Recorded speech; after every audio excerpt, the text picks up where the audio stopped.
Vous l'expliquez, en fait votre but avec ce livre c'est de déconstruire les déconstructeurs.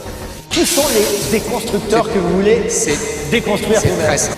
De grands intellectuels, Deleuze, Guattari, etc., qui ont, c'est leur propre terme à eux, hein, c'est pas moi qui ai inventé ce mot, qui ont entamé la déconstruction de toutes les structures traditionnelles, c'est-à-dire la famille, la nation, l'État, les relations sociales, sexuelles, et jusqu'au, j'allais le dire, l'ultime avancée, si j'ose dire, et de cette histoire-là, c'est évidemment la déconstruction des identités sexuelles.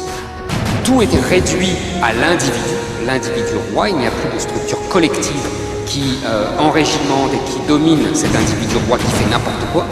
Et deuxièmement, on a évidemment sur les ruines de toutes ces structures traditionnelles, et c'est ça qu'avait prévu Marx, la domination du marché, c'est-à-dire que nous ne sommes plus que des atomes qui ne pensons qu'à consommer, et nous ne sommes plus des membres de familles, de nations, etc. C'est ça la déconstruction. Donc je finis, j'espère que j'ai été clair. Oui, bon. Donc moi ce que j'essaye de faire dans ce livre, c'est faire exactement ce qu'ils ont fait avec les structures traditionnelles.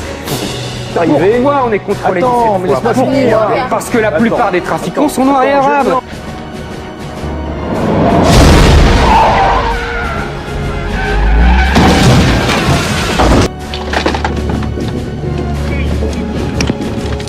Un homme qui dans sa vie de père n'aura pas eu le bonheur de tenir son bébé, de lui donner le biberon, et le sein.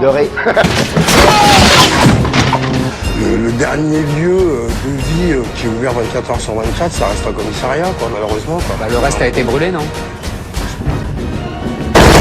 Pascal, on cite trop de gens, on peut pas parler normalement sans faire du name dropping à tout va. Excusez-moi d'avoir lu des livres. Je suis pas d'accord. Je pose la question. Je pense que le rap est une sous-culture d'analphabètes, et je pense au contraire que Yasmine Naguara est un grand écrivain français. Non, je veux juste dire, c'est comme revenir en arrière, c'est comme arrêter toute évolution. Mais je sais pas, je vous connais pas beaucoup, mais de ce que j'entends là, sur le droit des femmes, sur le vote des femmes, sur le droit des homosexuels, sur le droit des homosexuels de pouvoir se marier, je peux pas comprendre. C'est normal. En tout cas, c'est traditionnel. C'est traditionnel. Mais en général, dans votre milieu d'actrice, on dit tout ça. Ah non, c'est pas juste dans mon milieu.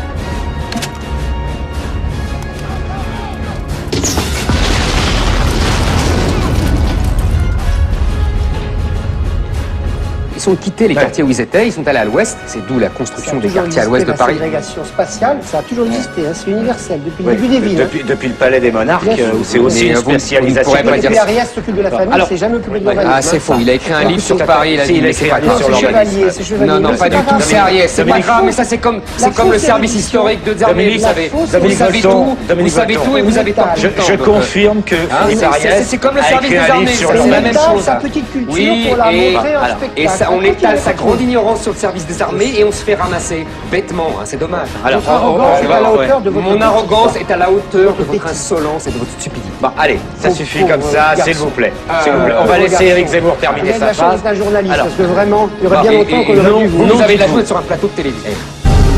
Hasta la vista, baby.